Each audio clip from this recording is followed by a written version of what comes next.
ভেজা পাইন পাতার গন্ধ, পাহাড়ি ফুলের রং আর মেঘেদের আলতো ছুঁয়ে যাওয়া। ট্রাভেল ভাইবস বাই সঙ্গীতা আজ আপনাদের নিয়ে যাচ্ছে সেন্ট্রাল ফরেস্টের গভীরে লুকিয়ে থাকা এক ছোট্ট গ্রাম চটকপুরে। এখানে পৌঁছানোর রাস্তাটা যতটা পাথুরে আর রোমাঞ্চকর, গ্রামটা ঠিক ততটাই শান্ত আর স্নিগ্ধ।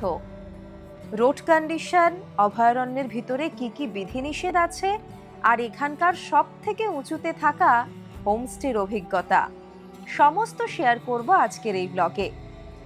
তবে সবকিছুর উপর রাজত্ব করবে চটকপুরের অনাবিল প্রাকৃতিক সৌন্দর্য, কুয়াশার লুকোচুরি আর মেঘলা আকাশ চিরে জেগে ওঠা পাহাড়ের রূপ। তাহলে চলুন শুরু করা যাক।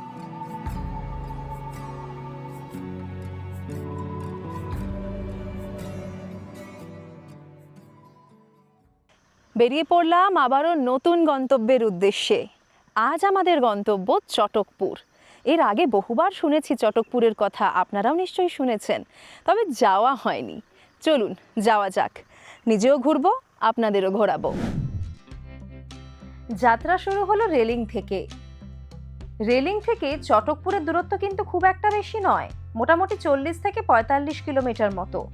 তবে ফরেস্টে ঢোকার পর নাকি রাস্তা বেশ খারাপ, তাই সময় অনেকটাই লেগে যায়। আপনারা যারা এনজেপি বা বাগডোগরা থেকে আসবেন তারা ডিরেক্ট ক্যাব বুক করে নেবেন, 4000 মতো খরচ পড়বে। বড় গাড়ি বা 4x4 কার হলে সব থেকে ভালো হয়, রাস্তা নাকি সত্যিই খারাপ। এখানে শেয়ার ক্যাবের অপশন একটু কম, তবে শিলিগুড়ি থেকে দার্জিলিং যাওয়ার শেয়ার কারে সোনাদায় চলে এসে সেখান থেকে প্রাইভেট গাড়ি ভাড়া করে নিতে পারেন। মোটামুটি 1500 থেকে 1600 টাকা মতো খরচ হবে। এখনো পর্যন্ত রাস্তা বেশ ভালো আর ওয়েদার একদম মায়াবী।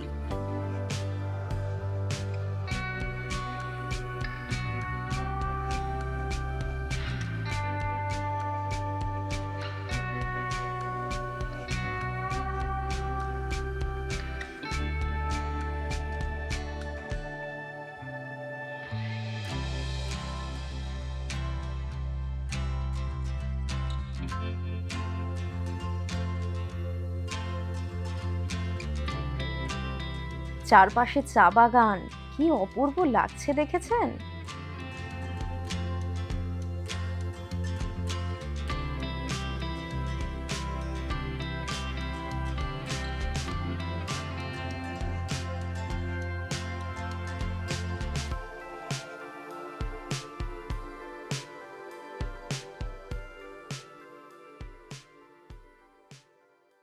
আমরা এখন মারিবং বাজার ক্রস করছি।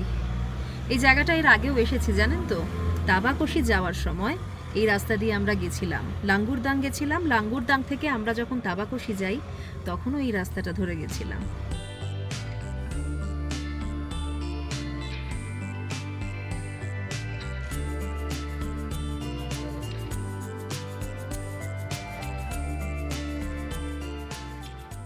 রাস্তার ধারে মহাদেব বসে আছেন, আর একটু এগুলেই আসবে হিমা ফলস।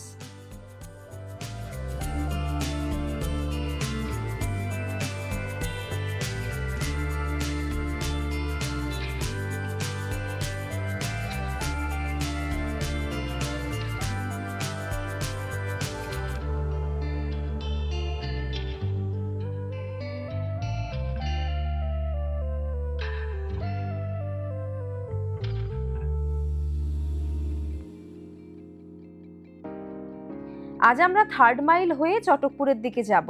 আপনারা চাইলে সোনাদা হয়েও যেতে পারেন।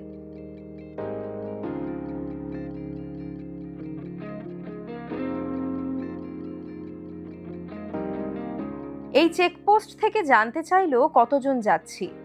একটা আইডি প্রুফ লাগলো আর সাইনও করিয়ে নিলেন। এখন আর কোনো টাকা লাগে না এখানে, আগে কিন্তু অনেকটা খরচ হতো। যাদের ওয়াশরুমে যাওয়ার দরকার তারা এখানেই সেরে নেবেন, অপশন আছে। এরপর কিন্তু শুধুই ঘন জঙ্গল, মোটামুটি 1.5 থেকে 2 ঘন্টার জার্নি এবং অফ রোডিং।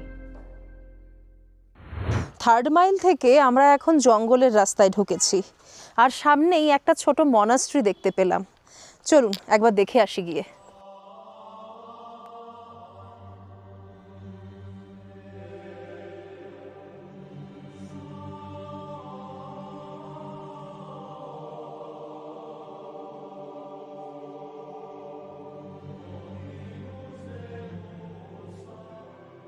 জায়গাটা খুব সুন্দর আর শান্ত, ছোট্ট একটা মনাস্ট্রি, তবে রোজ পুজো হয় এখানে।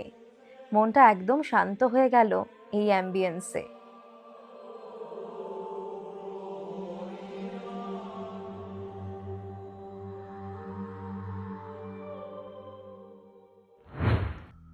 আবারও বেরিয়ে পড়েছি।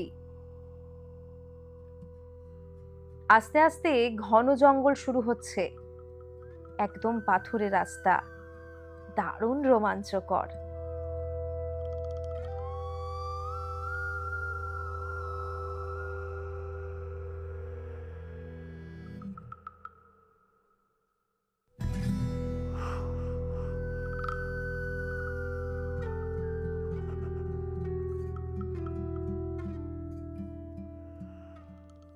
আমরা এখন সেন্ট্রাল ফরেস্টের মধ্যে দিয়ে যাচ্ছি। রাস্তা কিন্তু খুব একটা ভালো নয়, একদম ঘন জঙ্গলের মধ্যে দিয়ে যেতে হচ্ছে।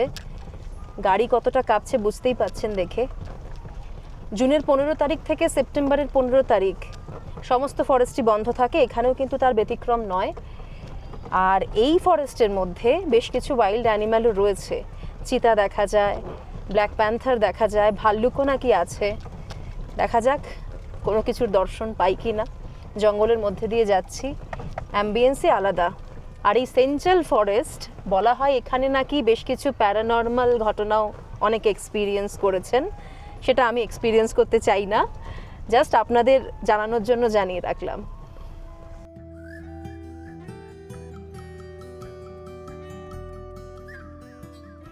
বলা হয় একা এই ফরেস্টের মধ্যে দিয়ে যেতে গিয়ে নাকি অনেক ড্রাইভারই ঘুমিয়ে পড়েন এবং ফলস্বরূপ অ্যাক্সিডেন্টের ঘটনাও ঘটে। বীরেন দাদা গল্পগুলো বলছিল আমাদের। আর হ্যাঁ, এখানে কিন্তু মোবাইলের টাওয়ার প্রায় নেই।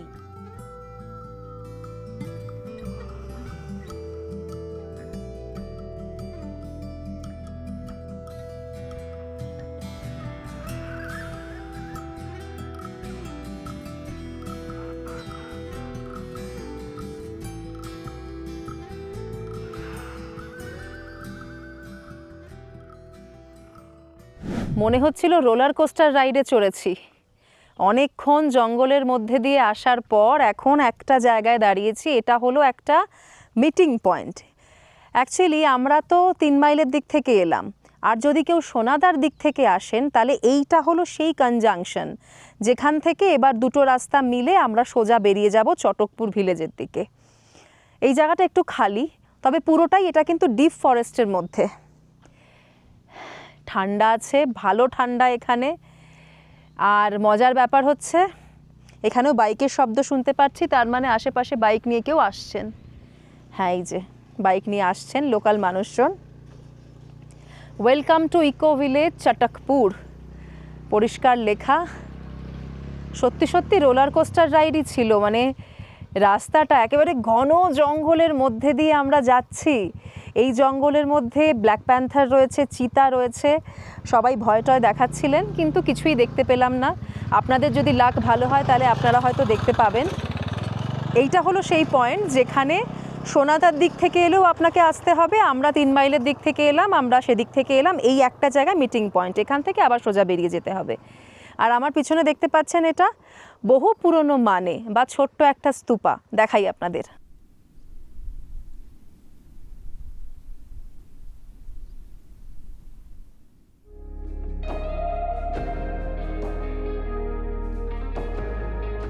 এবার একটু ভালো রাস্তা পাওয়া গেল।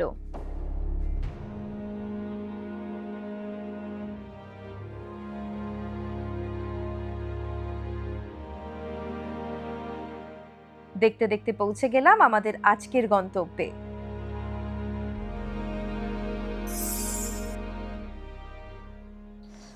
কষ্ট করলে কেষ্ট মেলে, এটা হলো তার প্রমাণ। খুব কষ্ট করে এলাম রাস্তা দিয়ে, কিন্তু জায়গাটা জাস্ট ফাটাফাটি। দেখুন একবার।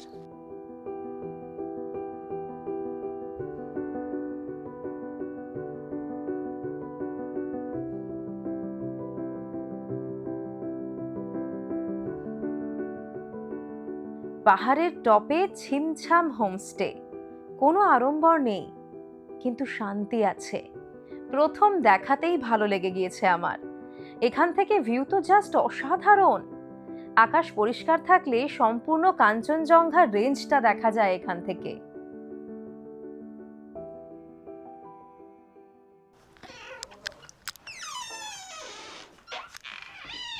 বাহ, দুটো ডাবল বেড, 4 জন আরামে শুতে পারবেন, বসার জায়গা রয়েছে, টুকটাক জিনিসপত্র রাখার জন্য শেলফ রয়েছে। হ্যাঁ, এইরকম অফবিট জায়গায় সাফিসিয়েন্ট যা যা প্রয়োজন। বাথরুমটাও পরিষ্কার পরিচ্ছন্ন, গিজার আছে যেটা খুব জরুরি।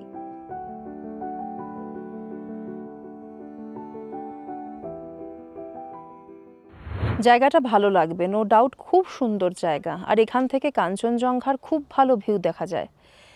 যেহেতু এখন আকাশ মেঘলা, সেটা হয়তো আমি দেখাতে পারবো না আপনাদের, তবে এখান থেকে কাঞ্চনজঙ্ঘার ফুল রেঞ্জ দেখা যায়।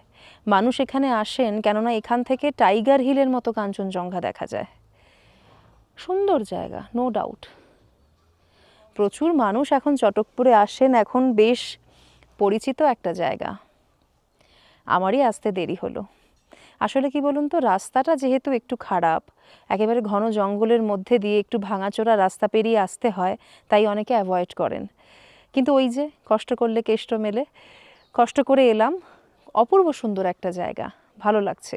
তবে এখানকার ফেসিলিটি কিন্তু বেসিক, এখানে লাক্সারি আশা করলে চলবে না। এই ধরনের অফবিট জায়গায় জিনিসপত্র আনা নেওয়া করাটাও সমস্যার। তাই এখানে যা যা বেসিক প্রয়োজনীয় জিনিসপত্র রয়েছে সেটুকু এক্সপেক্ট করতে পারেন, সেটুকু পেয়ে যাবেন। আসার সঙ্গে সঙ্গেই গরম গরম চা পেয়ে গেলাম।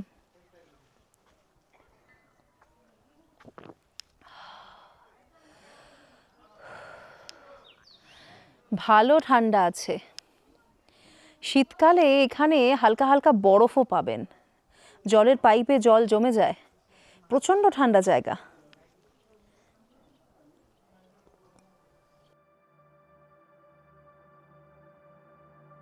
আজ মে মাসের 27 তারিখ, তাও ভালো ঠান্ডা আছে চটকপুরে। এটা তো দার্জিলিং এর থেকেও উঁচুতে, 7,887 ফুট সি লেভেল থেকে, তাই ঠান্ডা তো থাকবেই। এই ওয়েদারে লাল রংটা কি দারুণ জাদু ক্রিয়েট করছে, তাই না?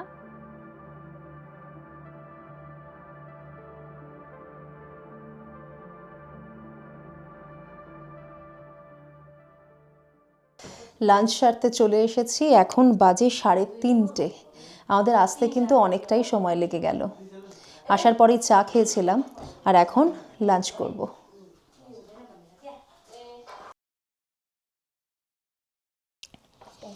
আমার কিন্তু পাহাড়ি রান্নাগুলো খুব ভালো লাগে।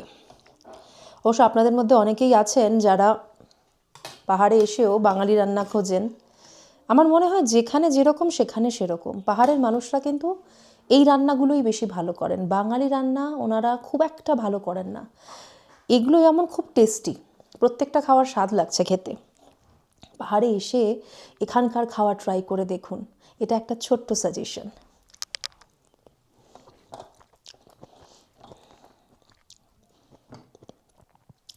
আমাদের যদি নেপালি রান্না করতে বলা হয়, আমরা কি পারবো? ব্যাপারটা ঠিক সেই রকম। এই খাবারগুলো এত সুন্দর করে বানানো।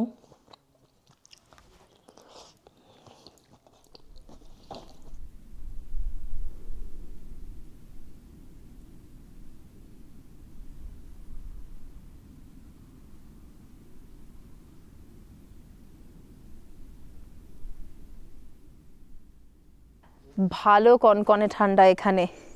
খাওয়া দাওয়ার পর একটু রেস্ট নিয়ে এখন বেরিয়ে পড়লাম। এখানে একটা ওয়াচ টাওয়ার আছে, সেখানে যাব, আর ইচ্ছে আছে গ্রামটাও একটু ঘুরে দেখার। বেশ ঠান্ডা লাগছে, মানে জ্যাকেট চাপাতেই হলো।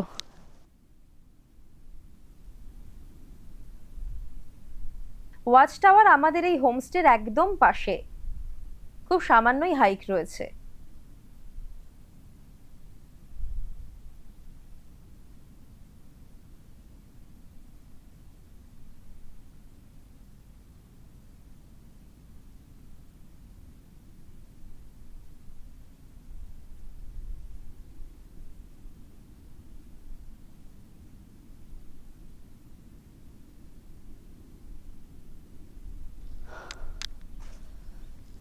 ফাটাফাটি তো।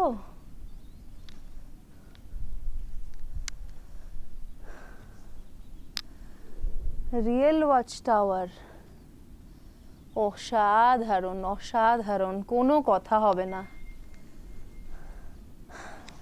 এই জায়গাটায় আসতে হবে, কোনো কথা হবে না, আসতে হবে।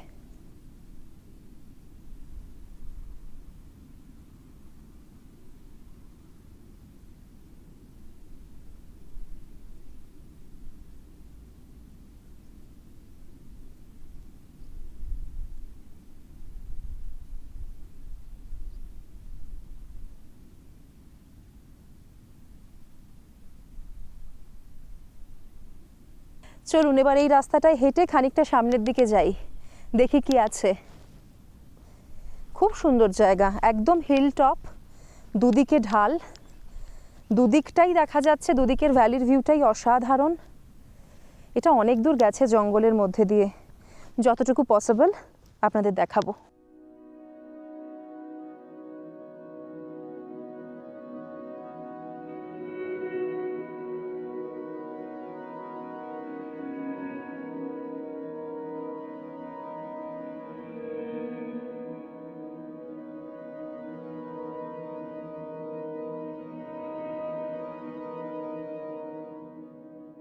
একেই হয়তো স্বর্গ বলে। এই ট্রেল বরাবর হাঁটতে হাঁটতে মনে হচ্ছিল না জানি কি অপেক্ষা করছে ট্রেলের শেষে। তবে একদম শেষে গিয়ে দেখি একটা বাড়ি এবং হোমস্টে, তাই এখন ফিরে যাচ্ছি।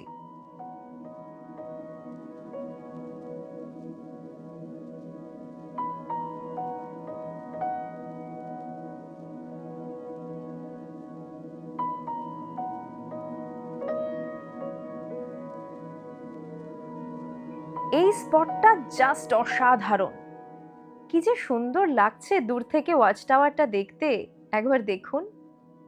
তিব্বতী ধাঁচে তৈরি, এখানে ড্রোন ওড়ানো একদম বারণ, তাই ইচ্ছে থাকলেও আপনাদের কিন্তু ড্রোন ভিউটা দেখাতে পারলাম না। ফরেস্টের মধ্যে ড্রোন ওড়ালে সঙ্গে সঙ্গে আর্মি, ফরেস্ট ডিপার্টমেন্ট সবাই ইনভলভ হয়ে যায়, প্রচুর ক্ষতিপূরণও দিতে হয়। একজনের সঙ্গে এই ঘটনা ঘটতেও দেখলাম একেবারে চোখের সামনে, তাই আমরা আর রিস্ক নিইনি। ভীষণ সুন্দর একটা জায়গা, দুপাশে মেঘ, মাঝখান দিয়ে হেঁটে যাচ্ছি, অপূর্ব।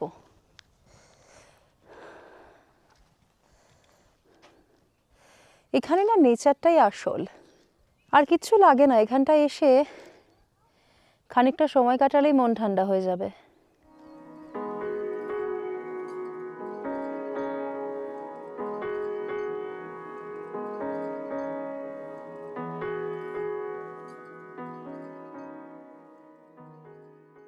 এই জায়গাটায় না অনেকটা সময় কাটিয়ে দেওয়া সম্ভব। সূর্য আর মেঘের খেলা দেখছি, কখনো মেঘ এসে সূর্যকে ঢেকে দিচ্ছে, আবার কখনো মেঘের চাদর সরিয়ে উঁকি দিচ্ছে সূর্য। দেখুন একবার।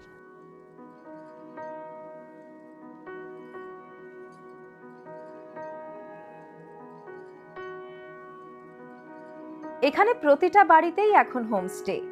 অসাধারণ এই ভিউয়ের টানে মানুষ ছুটে ছুটে চলে আসেন চটকপুরে। গ্রাম ঘুরতে বেরিয়ে একটা শর্টকাট রাস্তা ধরে আমরা নিচে নামলাম। একটা চায়ের দোকানও দেখতে পেয়ে গেছি।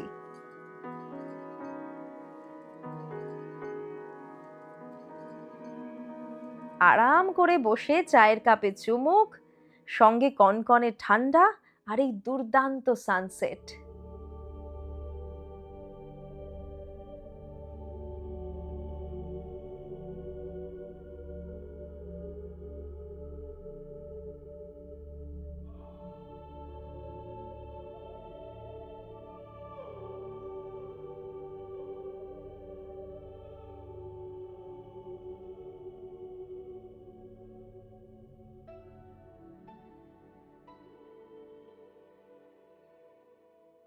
একটা দুর্দান্ত সানসেট দেখলাম।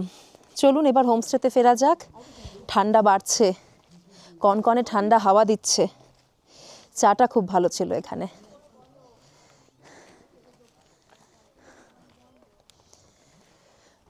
ছবির মতো সাজানো একটা সুন্দর গ্রাম, পায়ে হেঁটে ঘুরলে ভালোই লাগবে।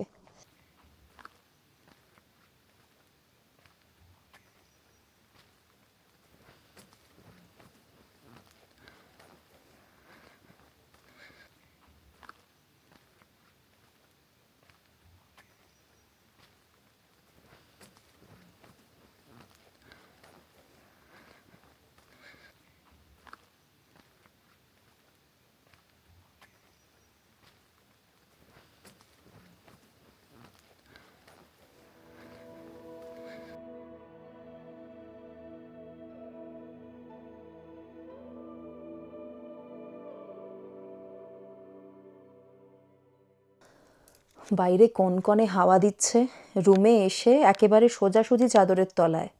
তার সঙ্গে এসে গেছে গরম গরম চিকেন মোমো। ফাটাফাটি লাগে এই কনকনে ঠান্ডায় মোমো খেতে।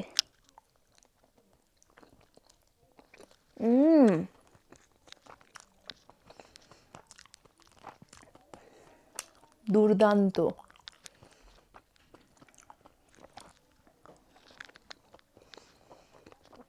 পারফেক্ট মোমো বানিয়েছেন ওনারা। সসটা না একদম আলাদা, কালারটা দেখুন।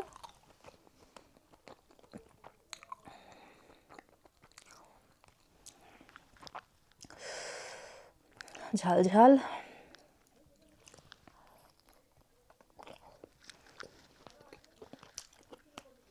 Perfect perfect.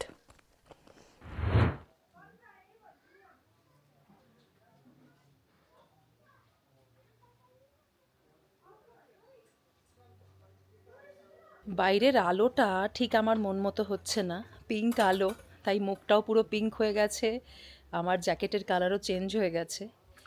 দেখে খারাপ লাগছে না, আপনাদের খারাপ লাগবে না হয়তো, কিন্তু ওই যে একটা ব্যাপার, আমি খুব একটা রংচঙে আলো পছন্দ করি না, তাই আমার কেমন জানি একটা লাগছে।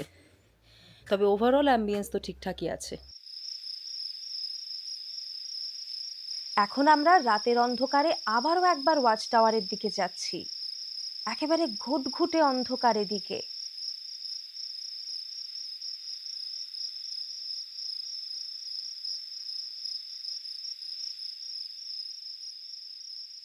অনবদ্য ভিউ পাবেন এখান থেকে। কনকনে ঠান্ডা, মোটা জ্যাকেট পরে চলে এসেছি আমি, সুস্মিতা আর বীরেনদা, তিনজনে। সবাই ভয় দেখায়, কিন্তু এই জায়গাটায় কোনো সমস্যা নেই, আমরা অন্তত ফেস করিনি। এখান থেকে ভিউটা অসাধারণ। আর একটা মজার ব্যাপার হলো, এখান থেকে যদি আকাশ পরিষ্কার থাকে তাহলে সকালবেলায় দুর্দান্ত সানরাইজ দেখা যায়। চেষ্টা করব যদি সকালে আকাশ পরিষ্কার থাকে আপনাদের দেখানোর, তবে যা ওয়েদার রয়েছে কথা দিতে পারছি না।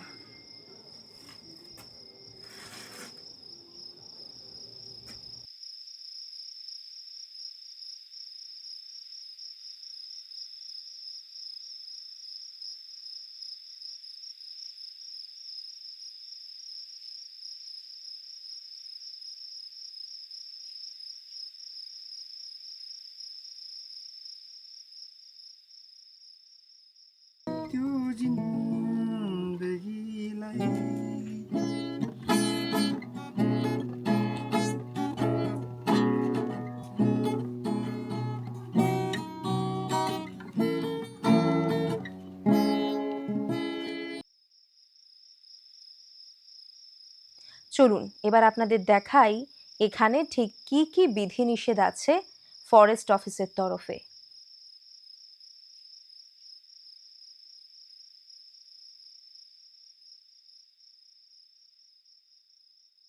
প্রচণ্ড ঘুম পেয়েছে, কনকনে ঠান্ডা বাইরে, চটপট ডিনার সেরে ঘুমিয়ে পড়বো, কাল সকালে আবার দেখা হচ্ছে। Good night.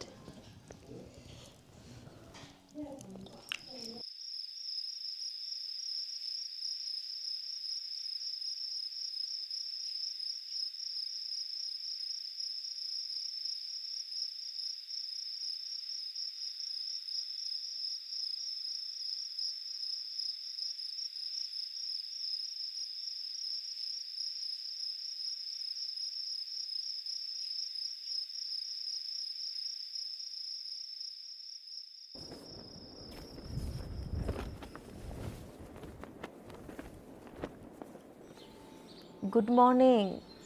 মেঘে ঢাকা সকাল, সবাই ঘুমোচ্ছে এখন, খালি পাখিদের কিচিরমিচির শোনা যাচ্ছে। রুম থেকেই ভিউ দেখা যায়, কম্বল থেকে একদম বেরোতে ইচ্ছে করছিল না আজ। হোমস্টে থেকে ভ্যালির যা ভিউ পাওয়া যাচ্ছে একেবারে পাগল করা। মেঘেদের খেলা, পাহাড়ে রুকি দেওয়া, আহা, জাস্ট অসাধারণ।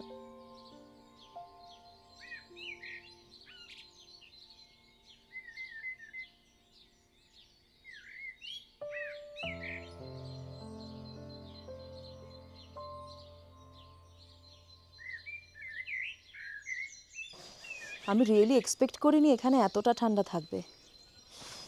কনকনে ঠান্ডা, মোটা জ্যাকেট পরে রয়েছি তাতেও ঠান্ডা লাগছে।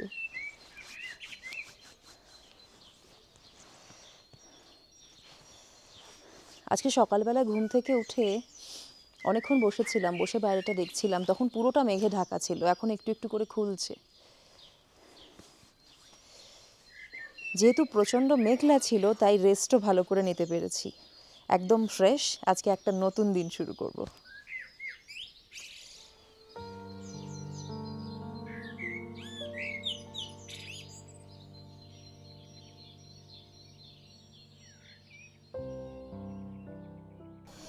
কি অসাধারণ করে সাজানো।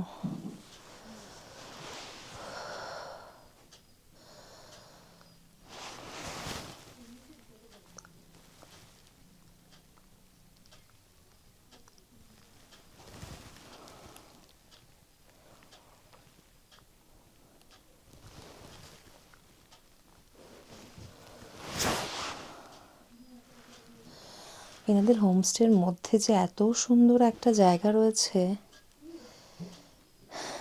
সেটা সত্যি জানতাম না। কি সুন্দর শুরু হলো সকালটা,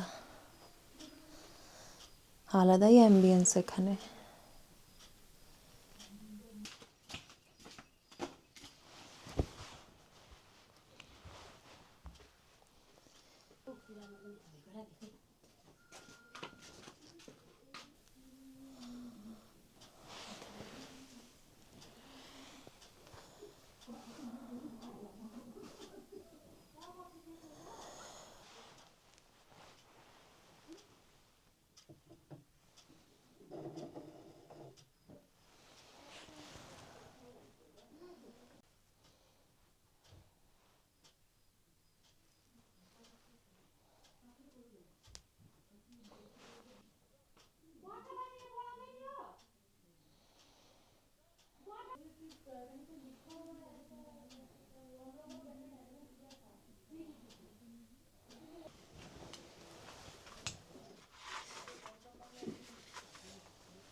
সত্যি ভীষণ সুন্দর সময় কাটলো, কমপ্লিট। মানে আমি নর্মালি পাহাড়ে কোথাও গেলে মনাস্ট্রি খুঁজি, আপনারা জানেন, এখানে ঘরের মধ্যেই রয়েছে। Good feelings.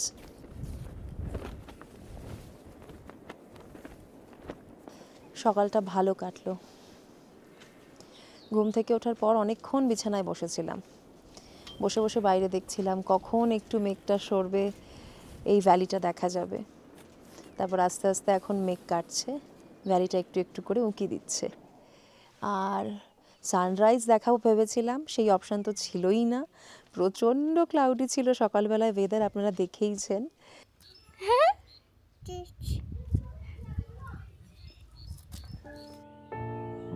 এখানে কালীপোখরি বলে একটা ছোট লেক আছে, কিন্তু এখন রাস্তা খুব পিছল, তাই আমরা যাচ্ছি না।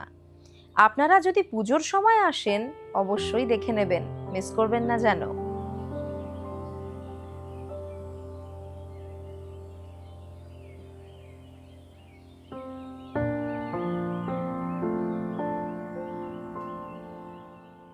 এই দুর্দান্ত নেচারের মধ্যে গরম গরম ওয়াইওয়াই, তার সাথে রয়েছে পোচ, আর কি চাই বলুন তো, জমজমাট একেবারে।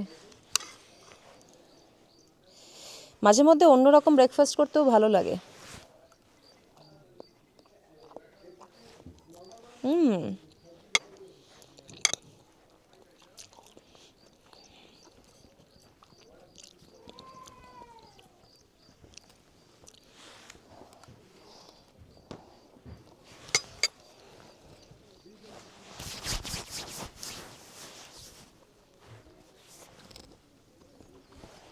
এরকম ওয়েদারে বসে যা খাবেন সেটাই ভালো লাগবে।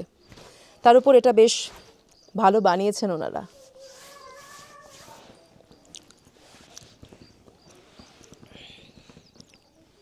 हम लोग के पास 8 रूम है और हर रूम में अलग अलग कैपेसिटी होता है। जैसे जैसे नीचे रूम आप लोग देख सकते हैं वो बड़े ग्रुप का है और हर एक बेड में हर फैसिलिटी मिलती है और रूम में भी वाईफाई लगा हुआ है हर जगह।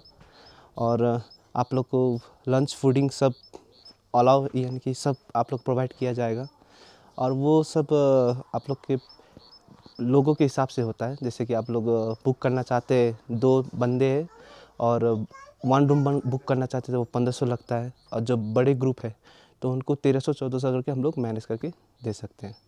और आपको सिलीगुड़ी से अगर आप बुक करना चाहते हैं गाड़ी तो उनके लिए भी हम लोग प्रोवाइड कर सकते हैं। हम लोग का होम स्टे का खुद का गाड़ी है और यहाँ से होम स्टे से सिलीगुड़ी एनजेपी लगता है 3500 और वो सीज़न के हिसाब से चेंज होता रहता है। अगर सीज़न पीक में है तो वो हम लोग का कुछ ज़्यादा ही यानी मैनेज कर सकते हैं उस वक्त।